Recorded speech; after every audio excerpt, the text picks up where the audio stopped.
Shalom. Assalamualaikum warahmatullahi wabarakatuh. Perkenalkan, saya Yonavia Giner Mehue dengan NIM 2312 19339. Di sini saya akan memaparkan sedikit pemahaman saya yang saya rangkum untuk saya presentasikan mengenai konstitusi dan konstitusionalisme. Konstitusi berasal dari perkataan constitution dari bahasa Latin constitutio. Menurut Jean-Jacques Rousseau, konstitusi yang tertulis merupakan suatu dokumen yang disebutnya kontrak sosial sebagai hasil dari kesepakatan bersama masyarakat dalam membentuk kehidupan bersama dalam wadah negara. Dengan demikian, negara tidak lain merupakan bentuk wadah kesepakatan tentang dan untuk kehidupan bersama suatu komunitas masyarakat yang diikat oleh perjanjian yang dinamakan konstitusi. Negara konstitusional tidak lain merupakan negara kesepakatan atau negara perjanjian atau dalam bahasa Arab disebut juga sebagai darul ahdi.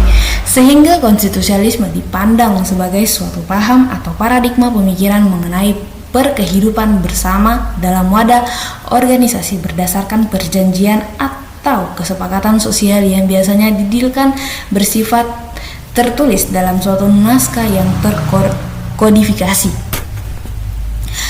Brian Thompson menyederhanakan pengertian konstitusi dengan menyatakan a constitution is a document which contains the rules of the operation of an organization.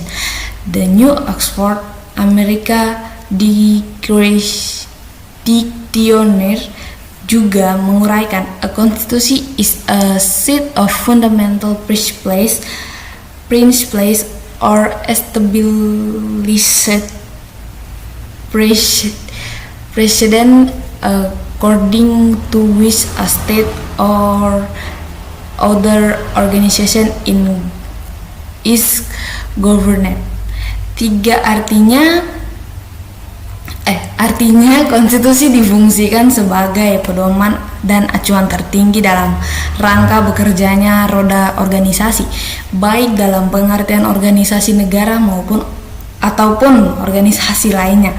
Berbagai macam dan jenis organisasi mulai dari organisasi negara yang berdaulat, organisasi internasional sampai ke organisasi perusahaan dan asosiasi-asosiasi berbadan hukum ataupun organisasi profesi dan organisasi sosial dan kemasyarakatan umumnya.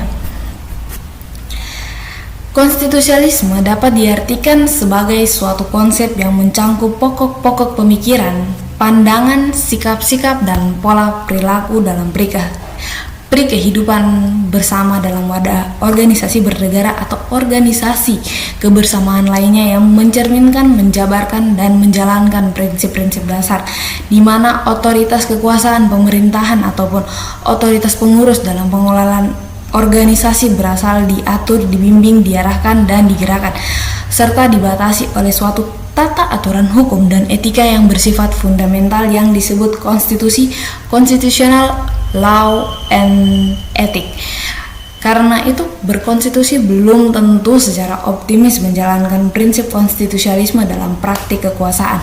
Suatu negara konstitusional dikatakan tanpa konstitusionalisme jika prinsip-prinsip dasar konstitusi hanya bernilai sematik atau normal di atas kertas dalam pidato-pidato formal belaka.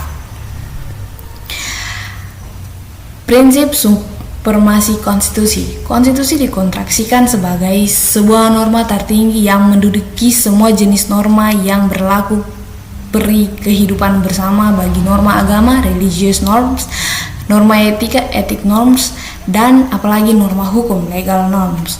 Urusan negara diatur dan diarahkan berdasarkan prinsip-prinsip konstitusi dan konstitusionalisme sebagai produk kesepakatan bersama suatu negara atau anggota organisasi. Karena itu, dibandingkan dengan agama yang diibaratkan sebagai kitab suci agama public religion, seperti dikatakan oleh Sanford Lifshitz dalam bukunya Constitutional Faith, konstitusi diperlakukan bagaikan kitab suci yang dalam pengertian tertentu menurutnya tidak sehat untuk demokrasi.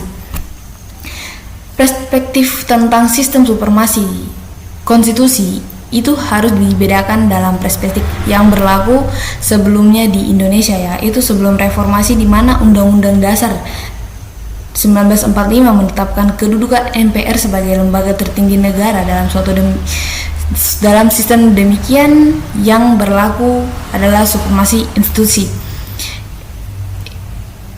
bukan supremasi konstitusi. Sekarang setelah direformasi, kedudukan MPR tidak lagi sebagai lembaga tertinggi negara, tetapi derajat saja dengan sesama lembaga konstitusional lainnya, dengan diikat oleh mekanisme check and balance atau saling mengimbangi, saling mengawasi satu sama lain. Karena itu sejak reformasi yang namakan sistem ketatanegaraan Indonesia berubah dari sistem supremasi institusi menjadi supremasi konstitusi, yang suprem bukan lagi institusi atau subjek kelembagaan, tetapi sistem rules of the game nya tercermin dalam aturan-aturan hukum dan etikanya menurut konstitusi. Semua aturan dan rules di bawah konstitusi tidak boleh bertentangan dengan aturan-aturan konstitusi, the supreme rules of the constitution. Jika terdapat pertentangan, maka disediakan mekanisme peradilan konstitusi, Mahkamah Konstitusi, yang menilai dan diberi wewenang untuk menyatakan tidak berlaku mengikat untuk umum. Dengan adanya mekanisme peradilan konstitusi itu, diharapkan bahwa aturan-aturan konstitusi ditegakkan dalam praktik yang nyata.